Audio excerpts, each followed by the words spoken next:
মানুষ তো দূরের কথা, নিজের দাঁতকেও বিশ্বাস করতে নেই, কারণ সুযোগ পেলে দাঁত নিজের জিহ্বাকেও কামড় বসিয়ে দেয়।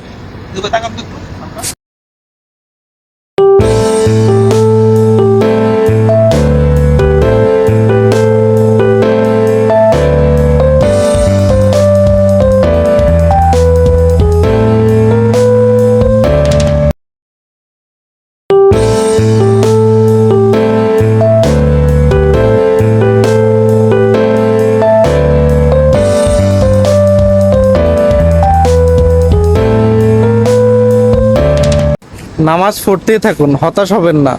বিশ্বাস রাখুন, আল্লাহ সব কষ্ট দূর করে দিবেন। অনুভূতি প্রকাশ করতে নেই, মানুষ নাটক মনে করে মজা নিবে। ভুল মানুষের কাছে নিজের গুরুত্ব আশা করাটাও এক ধরনের ভুল। যখন ভাগ্য আর সময় দুটোই একসাথে খারাপ হয়, তখন মানুষের অনেক কথাই শুনতে হয়।